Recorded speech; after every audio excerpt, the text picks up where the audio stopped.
was business as usual at the big station. Knapford was all of hustle and bustle, with trains coming and going. The only quiet place was the Fat Controller's office.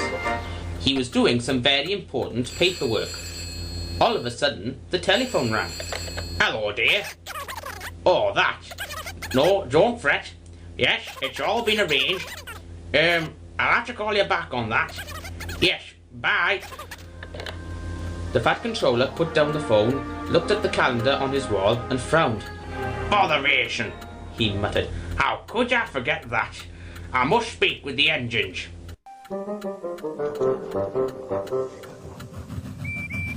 The Fat Controller found Emily, Thomas and Percy in the shunting yard.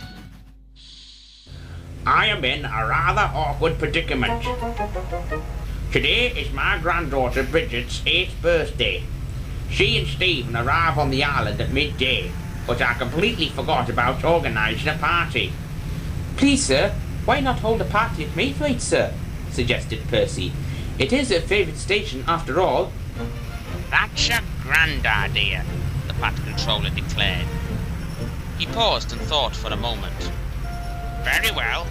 Emily shall bring the party guests in a special train." Before Thomas could feel left out, the Fat Controller turned to him. "Ice cream and cakes will go down a treat at the party," he boomed. "I've made arrangements for the factory and the bakery to receive their morning deliveries early.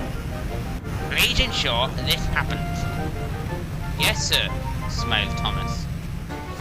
The baker had a regular order of eggs and butter from the farm, whilst fresh milk was always needed at the ice cream factory. Tidmouth Dairy was the first stop, and Thomas arrived to find Daisy there. "You must be here for the milk," she sniffed. "That's right," puffed Thomas proudly. "The Fat Controller sent me especially." "It's a pity he doesn't send you more often," Daisy pouted. "It would save me the job of bringing these empty tanker wagons." Thomas wasn't really listening. He was raring to leave, and thankful when the men finally coupled him up. Best be off, he wished. "Oh, by the way," began Daisy. "Sorry, Daisy, I can't stop to chat." "Yes, but there's really something. Oh, he's gone," sighed Daisy. "I hope he knows what he's doing with that milk."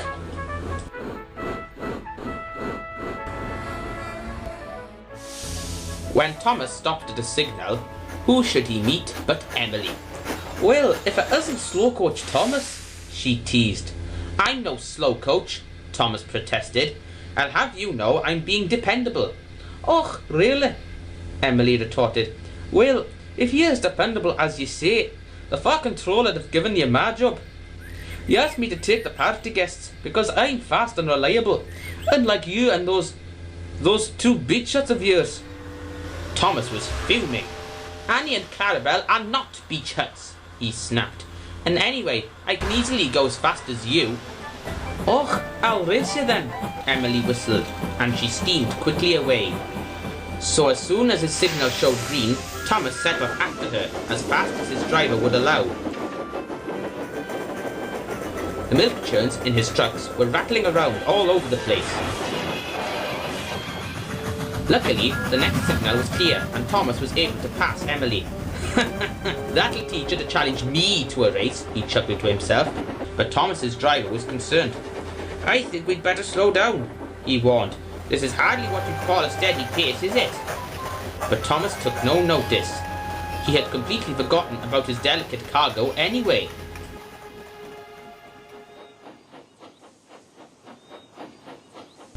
The ice cream factory manager was pleased to see Thomas. He had delivered the milk in record time. But when the manager removed the lid from one of the churns, he gasped in surprise. "What's going on here?" he exclaimed. "Why you bring a milk that's almost a buiro?" "Buiro?" repeated Thomas. "Butter," snapped the manager. "If I shake the milk for long enough, it turns to butter. Have these churns rattled round at all?" "Oh no," groaned Thomas.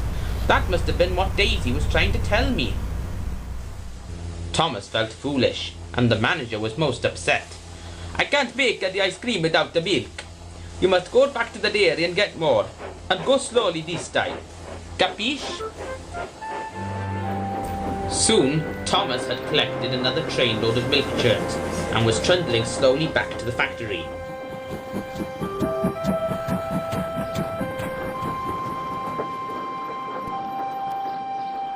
This trip took much longer, and he was concerned by the time they arrived. The party starts very soon. There's no way we'll be able to make a delivery to the bakery before then. Even if we could, the baker wouldn't have enough time to make all the cakes needed. But then, an idea began to form in his smoke box. What about the tea room at the bottom station on the Skarloey Railway? He puffed. I've heard there's always plenty of cakes to buy there. Well done, Thomas, cried his driver. It's worth a try. In no time, Thomas was racing across the island again. But now, things were different. He wasn't showing off like before. This was a real matter of urgency. Peter, Sam, Duncan and Sir Handel were waiting to the transfer yard. Please, I need help. And Thomas hurriedly explained. Ah, sorry, Thomas, wheezed Duncan. Peter, Sam and I were just about to head down to the wharf for some shunting. What about you, Sir Handel? Now, once upon a time, Sir Handel would have laughed at the idea of doing the slightest bit of extra work. But his recent spell in the stone quarry had turned him into a much more obliging engine. I'd be happy to, he smiled. I've got some empty trucks to deliver anyway. Sir Handel chuffed speedily away and shortly rolled into the bottom station. We'll take all the cakes you've got, Sir Handel told the refreshment lady. Bless me, whoever would want all that lot? They're for the Fat Controller. Really? She laughed. He must be very hungry. When the refreshment lady heard the whole story, she smiled proudly. Well, I never knew my cakes were that famous. I don't know if I've enough for a party, but the children are welcome to what there is. When they reached Braithwaite, the party was just about to start. As the cakes were being unloaded, Thomas suddenly remembered. Bust my boiler! We never collected the ice cream. Don't worry, said a regal voice. It's a lucky thing the manager called on me to save the day. Phew, sighed Thomas. You certainly did, Elizabeth. Thank you. Everyone had a splendid time that afternoon, especially the Fat Controller. When the fun was over, Bridget and her grandfather came to see Thomas in the yard. Thomas thought he'd be in trouble, but to his surprise, the Fat Controller was smiling. Good work, Thomas. You've saved the day once more. And you're a really useful engine, praised Bridget. Nicely done, her grandfather chuckled. I'd better watch my job. Oh, grinned Thomas. It was a piece of cake.